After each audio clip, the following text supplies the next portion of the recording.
우리와 함께 예배한 우리 서희 그리고 시우 어린 예고부에서 이제 막 예학으로 진급하여 어른들 틈에서 대견하게 예배드리게 되는 이 꼬마들을 우리 박수로 환영하고 축복하십시다. 숨은 그림 찾기처럼 제가 정훈이도 발견했습니다. 우리 정훈이 축복합니다. 다시 한번 박수로 환영하십시오. 새로운 이웃에 오신 분들 잠시 들리셨습니다. 환영하고 축복합니다. 우리 모두가 다 주님의 은혜 가운데 거하며 또한 예배로 하나님께 영광 돌리기를 원합니다. 어린 자녀들에게 그림 일기를 쓰게 하는 것은 참 좋은 일입니다. 이미 그러고들 계신가요? 그림 일기라 하면 그림을 그리고 그 밑에 일기를 조금 쓰는 거죠. 두 가지 한꺼번에 하는 것이 힘들 수 있겠지만 서로 보완해 줄 수 있어서 오히려 편한 일이기도 합니다. 여러분, 왜 유익할까요? 하루를 돌아보게 하니까 유익한 거죠.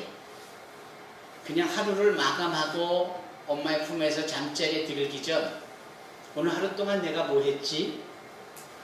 어린 꼬마들이 생각할 수 있는 시간 주는 거 정말 필요합니다. 그리고 그 여러 가지 일 중에서 가장 핵심적인 것을 하나 뽑아내는 이런 직관력을 키우는 일에도 그림 일기가 대단히 유효합니다. 그거 다 그려낼 수 없는데 하나를 그려야 되잖아요. 그리고 무엇보다도 그 그림을 설명할 수 있는 글을 그 밑에 써야 하지 않습니까? 여러분, 반복적인 것은 좋은 습관을 유발합니다. 그래서 어린아이들에게 그림 일기를 쓰게 하는 것, 그리게 하는 것 대단히 좋은 일입니다. 나이가 들어 청소년이 되고 어른이 되어졌을 때 그림 일기를 쓰는 것은 조금 어색한 모습이지요. 그래서 그림은 안 그려도 일기를 써보는 것은 대단히 유익합니다. 여러분, 일기를 쓰시는 좋은 습관을 가지시기를 바랍니다. 하루를 다시 한번 되돌아보고 그날 이루지 못한 것에 대하여서 다음 날로 이월시켜서 내일을 준비하는 마음이 들기 때문에, 그리고 미처 놓치고 있었던 것을 다시 생각함으로 치밀하고도 또 분명한 시간을 아끼며 살 수 있는 원인을 또 이유를 그리고 방법을 찾아낼 수 있기 때문입니다. 이렇게 어려서부터 그림 일기를 써나가고 또 일기를 써나가는 이런 분들이 지나온 삶을 쭉 살펴보면 참 성실하게 살았구나 라는 생각을 가질 겁니다. 그리고 이러한 일들은 앞으로도 계속하여서 어떻게 살지에 대한 계획을 그려내는 좋은 동기가 될 겁니다. 우리가 누군가에 대해서 평가를 하고 누군가에 대하여서 판단을 하고자 할 때 그 사람을 어떻게 단번에 판단할 수 있고 단번에 평가할 수 있습니까? 소위 그분이 쭉 살아온 삶의 발자취를 볼 때 그들이 살아온 삶의 궤적을 보면 이분이 어떤 분이구나 라는 사실을 알 수 있잖아요. 취업을 할 때 인터뷰를 하면서도 가장 중요하게 따지는 것이 그것이 아닙니까? 삶의 궤적. 여기 오기 전에 어느 직장에서 얼마만큼 어떻게 일을 했는지, 유난히 일한 기간이 단기적이라고 했을 때는 대단히 마이너스적인 요소지요. 그러니까 살아온 삶의 발자취 궤적은 그 사람이 누군지를 참 진중하게 판단할 수 있는 계기가 됩니다. 열길 물속은 알아도 한길 사람의 속은 모른다라고 하는 격언이 있듯이 우리는 사람들에 대하여서 이런 부분에 판단 기준이 있는 겁니다. 그리고 내가 누군가를 판단할 때는 거꾸로 내가 누군가에 의하여 판단되고 있다는 사실쯤은 알아야겠죠. 그리고 그분들 역시 나의 삶의 궤적을 보고 판단하고 나를 평가할 겁니다. 그러면 지금까지 살아온 나의 삶의 궤적은 어떠했는가 하는 것에 대한 진중한 생각이 필요합니다. 과학수사대로 유명한 CIS라는 미국 드라마가 시리즈로 있었습니다. 지금도 있나요? 거기에 부검을 맡고 있는 의사가 던진 대사를 저는 지금도 기억합니다. 시신으로 온 자의 몸을 부검해 보면 이 사람이 어떤 삶을 살았는지 그의 장기를 보면서 알 수 있다라는 거예요. 폐의 상황, 간의 상황, 위장의 상황, 심지어는 평소에 몸에 좋지 않은 마약을 투여했었는지 뭐 이런 여러 가지 겉으로 볼 수 없는 삶의 흔적이 그 몸 안에 그대로 누적이 되어 있다라는 것이죠. 이런 점에서 볼 때 오늘의 나는 단번에 되어지는 것이 아니라 지금까지 쭉 살아온 삶의 궤적의 결과물이기도 하고 또 앞으로 있어질 일에 대한 예상치이기도 합니다. 여러분들의 삶의 궤적은 어떠합니까? 그것은 참 중요한 부분입니다. 성경을 읽어보면 성경에 등장하는 수많은 사람들의 삶이 기록이 되어 있습니다. 대부분 그들의 삶의 궤적이 어떠했는지를 보여줍니다. 특별히 그 삶의 궤적이 하나님의 은혜를 입었을 때에 어떻게 바뀌는지, 하나님이 인도하시고 보호해 주심으로 그 삶의 궤적이 어떻게 달라지는지를 보여줍니다. 따라서 그것은 우리에게 도전이 될 수 있고 또한 우리에게 소망이 될 수 있고 기대가 될 수 있는 겁니다. 그런 점에서 삶의 발자취 하나하나는 마치 그네들이 매일매일 써나온 일기처럼 그대로 기록이 되어져 있을 뿐만 아니라 그것이 현재의 나를 평가하는 모습이기도 하고 장차 어떻게 될 것인지에 대한 기준이 되기도 합니다. 성경은 창세기로부터 요한계시록까지 이루어져 있지요. 요한계시록의 끄트머리인 22장까지 가보면 놀랍게도 정말 근사하게도 해피엔딩으로서 저 천국에서의 영생복락이 담겨져 있습니다. 그 전에는 즉 이 천국에서의 영생복락의 그 결과물이 주어지기까지 삶의 고단함과 고난스러움과 어려움들이 있기 마련이에요. 그런 것들을 주님께서 낱낱이 하나하나 손대어 주시고 그 소망을 품게 하시고 그 천국에서의 영생복락을 누릴 수 있도록 그 일의 주인공 되어지도록 우리를 돕고 있는 모습을 우리는 성경에서 발견하게 됩니다. 특별히 오늘 본문에 우리 사랑하는 친구 민서가 읽은 본문 말씀에서 그것을 우리는 발견합니다. 즉 우리 주 예수께서 이 땅에 오셔서 어떻게 무엇을 하셨는지에 대한 궤적이 그대로 담겨져 있습니다. 단 한 절의 말씀이지만 주님의 우리를 향하신 마음이 담겨져 있고 마음이 표현되어져 있는 발자취, 풋프린트가 그대로 고스란히 이 한 절에 나와져 있습니다.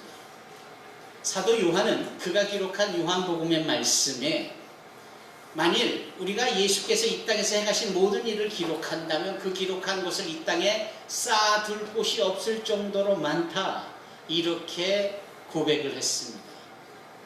과거에 404장, 지금은 찬송가의 번호가 바뀌어 504장이 되어진 그 찬송가에 따르면 하늘을 두루마리 삼고 바다를 먹물 삼아도 그 크신 하나님의 사랑을 다 기록할 수가 없을 정도, 그러한 무한하신 하나님, 그 하나님께서 소위 이 한 절의 말씀으로 그분의 궤적을, 발자취를 다 담아내고 있는 겁니다. 오늘 본문의 말씀에서 이렇게 말씀합니다. 예수께서 모든 도시와 마을에 두루 다니사 그들의 회당에서 가르치시며 천국 복음을 전파하시며 모든 병과 모든 약한 것을 고치시니라.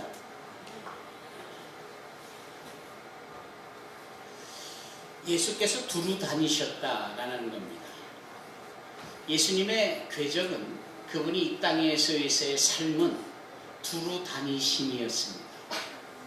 무엇보다도 그분이 이 땅에 오셨습니다. 그분의 움직임이시죠. 움직이시는 주님의 모습을 이 한 절에서 우리는 발견합니다. 주님이 이 땅에 오시는 거예요. 여러분, 하루는 24시입니다. 창세기를 읽어보면 하루 24시간의 시간대를 정하는 해와 달, 이 천지의 자전과 공전을 통하여서 주어지는 24시간의 시간대, 이게 네 번째 날의 창조가 되거든요. 그러니까 첫째 날과 둘째 날과 셋째 날은 우리가 생각하는 24시간대의 하루가 아닙니다. 그날은 40억 년이 될 수도 있고 400억 년이 될 수 있고 우리의 인간적 과학으로는 헤아릴 수 없을 만한 하나님의 천지 창조의 깊은 시간대가 담겨져 있는 비밀스러운 날들입니다. 그걸 하루하루 24시간으로 생각하면 곤란하지요. 그래서 과학이 발달하면 발달할수록 지구가 언제 창조됐는지에 대한 그 과학자들의 의견들이 점점 업데이트가 되어지지요. 제가 드리고 싶은 말씀은 그 시간의 주인공 되시는 분이 바로 하나님이세요. 그래서 우리는 기도할 때 그 주님을 시대의 반석이요 역사의 주관자시다. 알파와 오메가요 처음이요 나중이요 시작과 끝인 하나님, 영원부터 영원까지 계시는 하나님. 여러분, 그 하나님이 하루 24시간을 사는 인간의 시간대로 오셨다. 여러분, 이게 얼마나 감격이 되어지고 감동적인 사건입니까? 당신의 몸을 낮추시는데 영원이라는 시간을 지니신 분이 하루 24시간의 시간의 제한 속에 살고 있는 인간의 몸으로 오시는 것. 성경은 이것을 성육신이라고 표현합니다. Incarnation. 하나님이 인간의 몸으로 입고 오시는 거죠. 무한하신 분이 지극히 제한한 사람들에게 오고 계시는 거죠. 우리는 끼니 때마다 배가 고파요. 목이 마릅니다. 피곤하면 졸고 잠을 자야만 합니다. 이게 우리 인간의 육신의 한계입니다.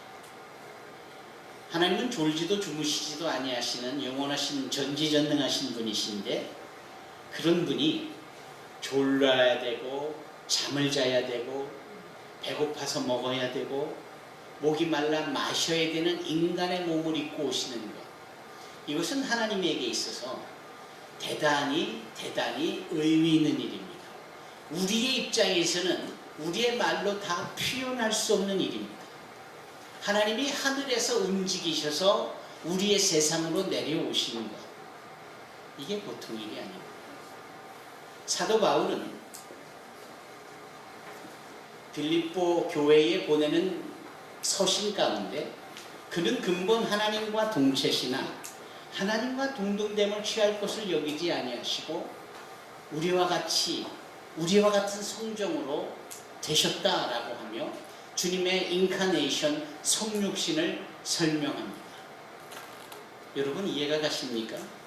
그 무한하신 분이 지극히 연약한 우리, 잠을 자지 않아도 졸고 피곤해하는 우리, 한 끼를 걸으면 배가 고파서 맥을 못 쓰는 우리, 이러한 우리의 몸으로 오시는 것은 엄청난 위대한, 우리의 말로 다 표현할 수 없는 일들이죠. 제가요 22년 전에 우리 교회를 개척하고 여러분들을 만났을 때 그중에 한 분이 안산의 어느 교회를 섬기시는 분으로서 제가 어느 회사에 신우회를 이끌 때 거기 회원이기도 해서 가끔 저희 교회에 나오시던 분이신데 이분이 저에게 이런 고민을 나누는 겁니다. 제 딸내미가요 이제 초등학교 6학년인데 강아지를 너무 좋아하는데 그 강아지를 좋아하는 것이 문제가 될 수는 없지만 도가 좀 지나치게, 그래서 잠을 잘 때 강아지를 침대에서 같이 품고 자고 거기까지 괜찮은데 밥을 먹을 때 그 강아지를 온 가족이 둘러앉아 먹는 밥상에 같이 앉혀서 밥을 먹이고 그러더니 심지어는 학교를 가는데 그 강아지를 데리고 간다라고 하니까 보통 큰 문제가 아닌 거죠. 정말 그 아이는 강아지를 너무나도 끔찍히 사랑했던 거예요. 그래서 제가 그 아이를 만났습니다. 그리고 이런 얘기를 해줬습니다. 그렇게 강아지가 좋다며, 그렇게 강아지를 사랑한다며. 그런데 정말 강아지가 좋으면, 강아지가 사랑하면 네 사랑의 기준으로 그 강아지를 맞추지 말고 네가 사랑하는 그 강아지 기준에 네가 맞춰주면 어떠냐. 이 초등학교 아이가 그 말을 잘 못 알아들어요. 그래서 제가 이렇게 설명을 했습니다. 네가 그 강아지를 침대로 끌어서 같이 자지 말고 네가 개집에 들어가서 같이 자면 어떻겠니? 네가 밥상에 그 강아지를 데려와서 같이 먹지 말고 네가 몸을 굽히고 그 강아지처럼 허리를 굽히고 그 개밥그릇에 네 얼굴을 디밀고 같이 핥아 먹으면 어떻겠니? 왜냐면 네가 좋아하는 강아지가 그렇게 먹으니까. 이 아이가 충격을 받는 거예요. 그러면서 제가 예수님이 이 땅에 오신 이 성육신에 대해서 설명을 했습니다. 하나님은 우리를 사랑하시는데 당신이 우리를 사랑하기 때문에 당신이 정하신 기준에 우리를 강제로 맞추려는 분이 아니라 우리를 사랑하시는데 얼마나 사랑하시냐면 우리 수준에 당신을 맞춰주신 분이 하나님이셔. 그래서 우리로 오라고 하지 않고 당신이 우리에게 오셨지. 우리로 거룩한 하나님의 그 영광을 이루게 하기보다 당신이 우리의 죄가 있고 연약하고 한계가 있는 이러한 우리의 육신으로 당신이 오셨지. 이게 바로 네가 성탄절마다 크리스마스 캐롤을 하고 네가 그렇게 크리스마스라고 외치며 좋아하는 그 주인공 되신 예수님이시오. 하나님은 우리를 사랑하셔서 우리에게 맞춰주셨는데, 그래서 그분이 우리에게 오심은 그분이 우리를 사랑하시되 얼마나 사랑하시는지에 대한 표현이시오. 이 아이가요, 개로부터 시작한 이야기였지만 그가 주일학교를 다니면서 나름대로 들었던 설교와 교육과 가지고 있던 신앙에 대해서 처음으로 우리 주님의 움직이심이 성육신으로 우리에게 오셨다는 것을 이해하게 된 거예요. 여러분, 예수님께서 움직이신다는 것은 우리를 사랑하시기 때문에 움직이신 것이고, 그분의 움직임은 먼저는 하늘부터 우리에게 오신 것이고, 두 번째 움직이심은 오늘 본문의 말씀처럼 우리가 있는 곳으로 찾아와 주시고 찾아가 주시고, 우리로 하여금 당신에게 나오지 말라, 나오라 이런 말씀보다 당신이 우리에게 먼저 오셨다 이 말입니다.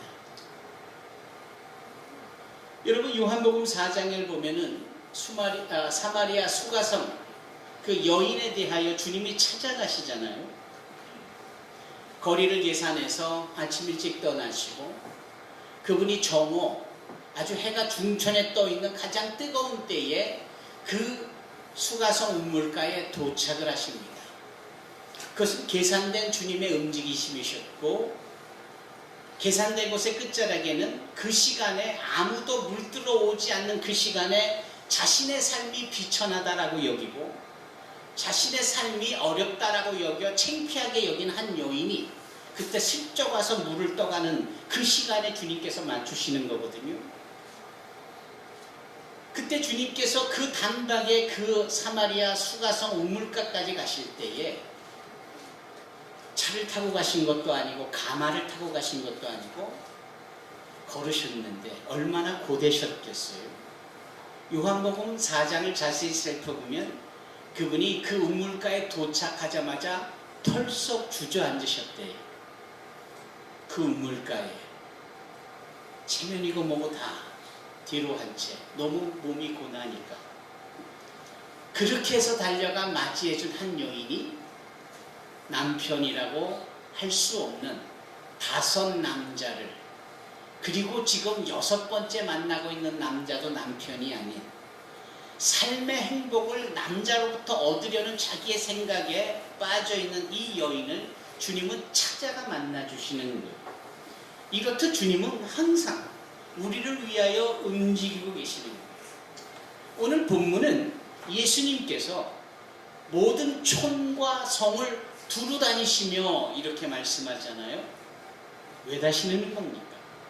사람을 찾아 위로하시고 도와주시고 소망을 주시고 그러시려고 하는 것 아니겠어요? 자, 보세요. 주님께서 성탄으로 성육신하여 오시죠. 불사 그의 탄생과 즈음하여서 반대하는 악한 세력들이 그 당시 왕이라는 헤롯을 통하여 어린아이를 다 죽이라고 명령을 해. 그래서 예수님께서는 요셉과 마리아의 손에 함께 저 애굽 땅 이집트로 난민과 같은 신세로 되어져 움직여 그곳에 가서 머뭅니다. 언제까지요? 죽이려 하는 헤롯이 죽을 때까지. 이제 죽었다라는 소식을 전해 듣고는 이 가족이 다시 애굽에서 떠나온 자신의 고향으로 옵니다. 예수님께서는 베들레헴 땅에서 나셨습니다. 그런데 애굽에서 돌아와서는 예수님께서 자신의 고향인 베들레헴으로 가시지 아니하시고 나사렛에서 자라십니다. 나사렛이라는 동네는 왜 그곳으로 움직이셨는지를 살펴볼 필요가 있는데, 나사렛은 정말 가난한 동네예요. 가난하기 짝이 없는 동네요. 달동네 중에도 그런 달동네가 없는 곳이에요. 비천하고 사람들이 굶고 병들어 약한 채 지을 수 없을 만큼 속절없이 삶이 무너져가는 곳이 나사렛이에요. 예수님은 그곳에 움직이셔서 그곳에서 자라셨습니다. 아시다시피 그분이 목수의 아들로서 나사렛에서 목수로서의 삶을 통하여 그 가정을 건사하실 때에 그 가난한 동네에 목수가 뭔 돈이 있어서 뭐 장롱을 짜 맞추고 침대를 새로 맞추고 뭐 그러한 소비가 일어나겠어요. 그러니 그 나사렛에서의 목수의 일은 목공소를 준비해 놓고 손님을 기다리는 게 아니라 조그만 기본적인 연장, 도구를 가지고 이 집 저 집을 찾아가 가가호호 방문하며 고칠 것 없는지 묻고, 그렇게 부수어지거나 잘라진 것인거나 문제가 있는 것들을 고쳐주는 정도가 나사렛에서의 목수의 생활이었었어요. 왜 그랬을까요? 그것은 바로 예수께서 가난의 정점에 있는 사람들의 현실을 보시기 위함입니다. 문을 열어 고칠 것 없냐고 그 집안에 들어갔을 때 아파 누워있는 사람, 먹을 것이 없어서 기진하여 있는 사람, 얼마나 삶이 고단하여 괴로운지 힘없어 누워있는 그런 사람들을 보시는 거예요. 여러분, 요한이 베드로와 더불어 제구시기도 시간에 나면서부터 안진병이 된 자를 만나고 그를 고쳐줄 때 이렇게 일갈합니다. 나사렛 예수 그리스도 이름으로 명하노니 일어나 걸으라. 그냥 예수 이름으로 명령하면 안 됐었을까요? 왜 그 앞에 나사렛을 붙였을까요? 그것이 바로 예수께서 왜 나사렛으로 움직이시고 그 나사렛 안에서 움직이시며 그렇게 병들어 속절없이 어려움을 겪고 구걸해야 겨우 연명할 만한 그런 사람들을 알고 계시고 도와주시는 분이시고 예수께서 그렇게 그런 분들을 찾아가 주시는 분임을 이 제자들이 표현하기 위함입니다. 예수님은 움직이시는 분이세요. 지금도 그분은 우리를 찾아와 주고 계십니다. 그래서 히브리서 기자는 그분은 위대한 대제사장이요 우리의 연약함을 반드시 도우실 분임을 히브리서 4장 15절에 말씀하고 있는 겁니다. 그분이 예수님이세요. 그분이 우리에게 오고 계세요. 문제는 우리를 찾아오시는 그 주님을 우리는 애써 외면하고 우리는 그 예수님을 믿는다 하면서도 전적으로 우리의 삶을 그분에게 맡기지를 않아요.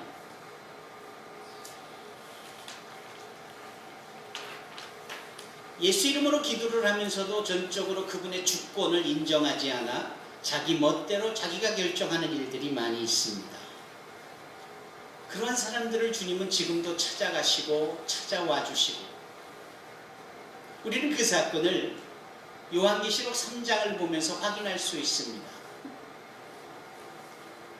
요한계시록 2장으로 3장으로 넘어가는 이 장에는 소위 7교회의 모습이 등장하는데, 교회는 곧 성도거든요.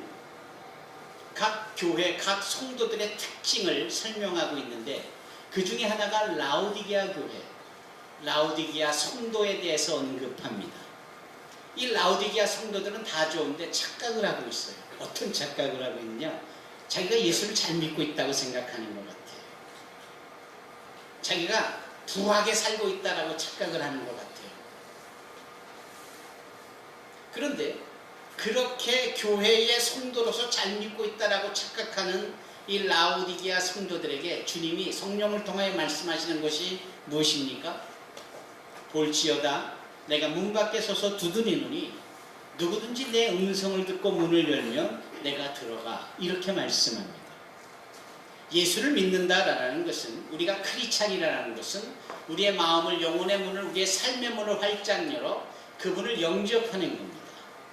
그리고 그분이 우리의 인생의 주인이 되어주시고 우리 삶의 중심에 계셔서 우리의 크고 작은, 우리의 많고 적은 모든 일들을 친히 관여하시고 도와주시고 이끌어주시는 것, 그렇게 해주시는 주님께 나의 삶을 맡기는 것이, 이게 성도입니다. 그런데 무늬만 성도였던 것 같아요. 예수 믿는다면서도 예수님이 그 안에 없는 겁니다. 오히려 예수님은 어디 계시느냐? 마음의 문 밖에 서 계시면서, 얘야 마음의 문 좀 열어줘라, 얘야 영혼의 문 좀 열어줘라. 네가 나를 믿는다면서 어떻게 이렇게 홀대하니? 어떻게 나를 네 마음의 문, 인생의 문 바깥에 둘 수 있니? 그 말씀이 요한계시록 3장 20절의 말씀이에요. 여러분들은 과연 여러분들의 영혼 삶의 중심부에 예수님을 영접했으며 그분이 여러분들의 삶을 주관하시도록 그분을 온전히 믿고 의지하고 계십니까?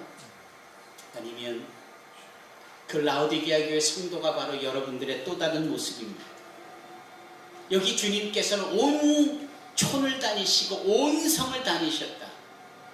바로 이러한 메시아에 대한 믿는 것 같으면서도 결코 영접지 아니하는 사람들을 위하여 찾아가 주시는 주님의 사랑 때문에 이러한 일이 있는 거죠. 그렇게 움직이셨던 주님께서 가셔서 사람들을 만나시며 뭘 하시는 겁니까? 하늘의 복음을, 당신이 성육신 하신 메시아로서 온 인류를 구원할 자임임을, 이것이 하늘의 비밀이요 하나님의 계획이라는 사실을 선포하는 겁니다. 그런데 이 부분은 하나님의 계획이요 하나님의 일이요 하나님이 행하여 주도하시는 일이기 때문에 믿든 믿지 않든 듣든 듣지 않든 그렇게 중요한 게 아닙니다. 내 말 좀 잘 들어봐, 꼭 들어봐봐가 아니라 선포하시는 겁니다. 선포. 이 선포는 믿든 믿지 않든 세상을 향하여 하나님의 주권을 가지고 외치시는 것, 이것을 캐리그마라고 합니다. 그 첫 번째 캐리그마가 어디에 있었습니까? 우리가 지금 마태복음을 쭉 살펴오잖아요. 마태복음 4장 13절에 그때부터 비로소 회개하라 천국이 가까웠느니라 라고 하셨던 외침, 이게 캐리그마입니다. 선포입니다. 듣든 듣지 않든 믿든 믿지 않든, 그래서 그 말씀이 실제적으로 능력이 되든 그렇지 않게 되든 것이 아니라 하나님의 계획이요 하나님의 일인 것이, 회개하라 천국이 가까웠느니라. 예수께서 모든 촌을 다니시고 성을 다니시면서 이렇게 하늘나라의 복음을 선포하신 겁니다. 그런데 이 복음을 잘 알아듣기 쉽게 그들의 형편과 상황에 맞추어 소위 눈높이가 되어져서 말씀을 조분조분 가르치셔야 해요. 이 말씀을 마태복음의 흐름 속에서 선포 다음에 가르치셨던 내용을 어디서 발견할 수 있느냐? 소위 마태복음 5장, 예수께서 한 산 위에 산상에 계셔서 거기서 말씀을 가르치시죠. 산상수훈, 심령이 가난한 자는 복이 있나니 천국이 저들의 것이며, 이렇게 하나하나 조분 설명하시는 이 부분은 캐리그마와 다른 디다케로서 교육이요 가르침입니다. 그 가르침은 마태복음 5장을 통하여 6장을 통하여 7장까지 이루어져서 맞춰집니다. 이 3장에 걸쳐서 이 말씀이 가르쳐지는, 아시다시피 제자들이 듣고 사람들이 저 산 밑에까지 있어서 그 말씀을 듣고, 주님이 모든 촌을 다니시고 모든 성을 다니면서 하셨던 일이 가르침이세요. 왜? 우리가 몰라도 너무 모르니까. 세상의 종교가 왜 이렇게 어려운지요. 그러나 우리가 믿는 이 기독교 예수 그리스도에 대한, 이것을 종교라고 했을 때 우리 기독교는 쉬워도 너무 쉬운 거예요. 너무 합리적이에요. 우리의 언어로 하나님을 드러내시고 우리의 언어로 당신의 계획을 말씀해 주세요.